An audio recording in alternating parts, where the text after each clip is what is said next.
continue with it? And how does that compare to past quarterbacks you've had? I think that's one of the things we try to evaluate during the recruiting process and when we're evaluating quarterbacks is ball placement. It's just so important in terms of accuracy. It's one of those things that I've seen some guys develop it as time has gone on, but it's one of those things usually is something that people have. It's innate, and there's anticipation, there's timing, there's touch, there's understanding body language. These are all the things that I think are hard to quantify, and so that's one thing we really look for in quarterbacks. And I think you've seen some of the location, and another part of it is being able to do it, even though when you see it, can you mechanically make the throw when you need to? And Julian can. You've seen that. So there's more to it than just that, but we've seen him do that in practice time and time again, and that's a good sign for a young quarterback. Yeah, I think there's physical play going on. We got to keep building on that, and then figure as we continue to move forward where we see ourselves, and then as the season goes on, how do we stay ahead of the trends and make sure we have enough things that give us explosives. And there's a lot that goes into the run game. Everybody's involved with it. The wide receivers are involved with it. Tight ends are very much involved with it. Obviously the offensive line, but the running backs are involved with it, and making sure that timing and all those things are right. Again, I thought there was some physical runs in week one, not explosive. We wanted to be more explosive. And so that's what we're going to continue to work on. Someone who's young and you don't see him for 6 months or a year, and you see him and you're like, wow, you've really grown up.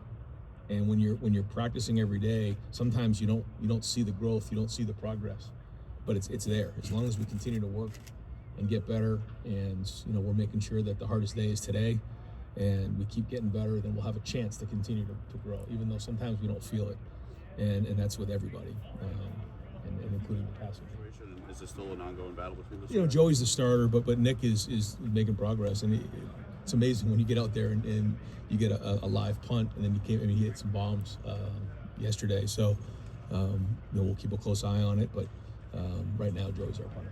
Weaknesses, etc. How did you get your team, ready for something like that? Yeah, you play it one play at a time. I think you look at it as an opportunity to build confidence, to know that you're going up against a really good opponent that is an opportunity to build confidence, knowing that, sort of like us in week one playing Texas, what an opportunity for us to build confidence, knowing that, we can play with, at the time, was the number one team in the country. Where are we right now? And, this is a team that went toe-to-toe with Rutgers, went toe-to-toe, obviously, with West Virginia, and won the game. So they're going to come in here with a lot of confidence.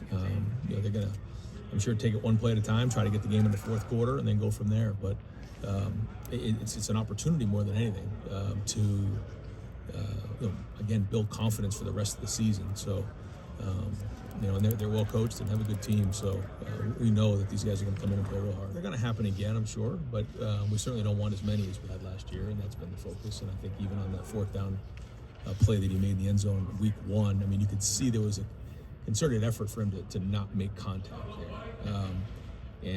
But he's still going to be aggressive. That's who he is, and I think he's learning to control that aggression.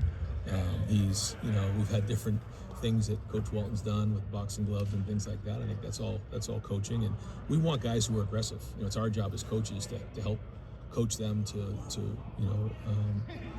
with the technique and those things. And so he's worked really hard in the off season. He's one of our most competitive guys out there.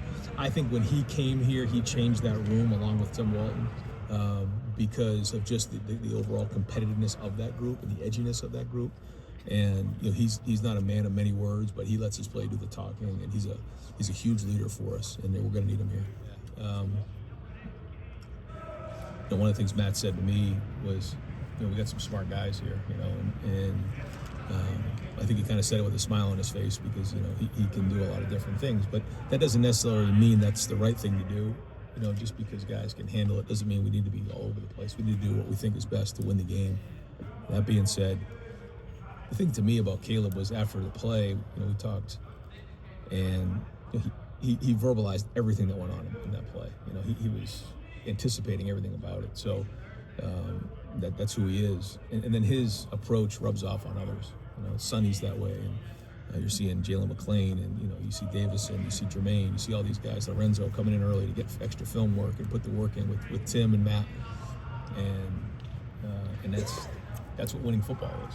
And if we can continue to build that as our routine, and that can be who we are, it'll give us a chance to reach our goals. But like I said before, it's great when your best players are your hardest workers, and they're the most professional. It's probably the best way to put it when it comes to killing. Every quarterback is different, like you're saying. When you think about the quarterbacks we've had here, you go to the different guys. Everybody's had different mechanics and a different style. And what you try to do is, as you put together the offense, is figure out, all right, what fits his skill set, and then you try to take the pieces and put it all together. We're still kind of in that process, but when you can get the ball out of your hand quickly and accurately, as you know, it just makes the offense move faster. And we say all the time, like those throws within about 5 yards from the line of scrimmage, those are like long handoffs. And there's a big difference when I'm running full speed on, let's just say, a bubble or a drag route, and that ball's right here and I can catch it in stride, as opposed to having to stop my feet and have to catch it. Those are all the hidden yards that we talk about, and that's a challenge for all quarterbacks. But it's easy to see that he gets the ball out fast, and we'll continue to figure out what he does best. I think we're getting a good feel for that as he's getting on the field and playing more. Where the wind is before a game helps too. Doing a lot of things pre-practice and post-practice to make sure that we catch every punt. Is that something that you feel like's been a challenge for you? No, I was really just last game. The wind was just kind of messing with me, so I couldn't. And the way the punter was kicking the ball, it was kind of messing with me a little bit. So I just didn't want to have many turnovers. So I just get the ball back. What goes into deciding when to field it, when to let it bounce, those type of things in the moment? Yeah, there's a couple things that goes into it, but ultimately we just want to get the ball back. I mean, the wind plays a factor, seeing the ball off the foot plays a factor. A lot of things play a factor in that. Got to see a lot of young guys. Oh, definitely a lot of it. Throughout the summer, throughout the winter, just us throwing here in the indoor, just getting on the same page and getting the same timing, so we can go out there on Saturday and make it happen. I missed them running behind the defense, and then we got it corrected and we watched the film and saw we need to get fixed, and then we were able to make the play this past weekend. What are the conversations like with you and the not even about that play specifically, just like between series, you and the receivers talking about stuff as now you're going through games together? How is that relationship continuing? It's awesome because the receivers, they're all very selfless. So they're not someone who's gonna come off yelling at you, and if you don't see them, if you miss them. So it's good we have conversation on the sideline. Hey, this is what I saw, and they tell me what they saw, and we're able to move on and work from there, and then find a way to get to the ball the next drive. I think just kind of growing up training, that was just kind of I kind of learned it, and it just kind of always stuck with me to have a quick release like that. Is it something that's taught, or you feel you learned, or were you just kind of throwing the ball back? I was always throwing it pretty well, but I think growing up I just kind of learned and developed over the years. It's also, I think getting the out quick also has to do with processing the defense, knowing where you go with the football. How have you been able to acclimate to that so quickly and processing the game? Yeah, I think I say this a lot, but I feel like my coaches have me really well prepared. Going in every week, I feel like I'm very confident in the looks that I'm going to get, and then they show up on Saturday. So when I see the first reads open or first reads not open, I'm able to go on my next read, and the coaches do a good job of having me prepared and having multiple looks throughout the week. Yeah, what's the most surprised you? Yeah, they're a really good defense. They play really hard. They had the past 2 weeks they played good football, and they're going to be a good challenge for us. Julian, When was the last time you were? I don't know. My older brother, he knows how to get under my skin, so I'd say that's probably him. Julian, have you been? Is there an extra sense of comfort level that you feel out there when it's close situations? You got 4 tight ends out there. The feeling we get is we're going to run the damn ball, and we're going to get whatever. If we need a first down or a touchdown, like we're going to run the ball with them. And they bring the energy. Coach Bailey's done a nice job in practice when we go 14. We're just going to run. How much pride do you have in protecting the quarterback's blind side? I have all the pride in the world. It's my job. No one can touch Julian or Lincoln if he's in there. But if I lower the sack, I have a horrible game, and I'm going to get ripped on the media, on the fan. It's going to be a bad day if I lower the sack. But you have to have the mindset that no one can touch the quarterback. You can't even let up the pressure. I think there's a lot of left to grow on. We're only 2 games in the season. Everyone's still, got a lot of game reps that we need. But I think we've done a real good job of playing a bunch of guys, and I think guys are starting to fill in different roles, and we're starting to see what guys are good at and stuff. And Coach Patricia's done a really good job of just putting us in advantageous situations, based on our skill set. So I think it's been good. We're just trying to get better every week and taking it one practice at a time. What makes Riley Pettijohn so good? From getting more game reps as this season's gone on. You got to be loud out on the field. That's definitely one thing I've learned. Being in the shoe against Texas, that was real loud. But yeah, I mean, I think Laurinaitis has done a great job of, getting us prepared for the game. I feel really prepared when I'm out there, and it wasn't felt like a big shock or jump for me. We practice against the best guys every single day, so being out there is just almost like a reward. How early in that Texas game were you able to find your voice with how loud it was? I kind of had to do it right off the bat, being in the middle of the defense. It was good though. It was fun being out there.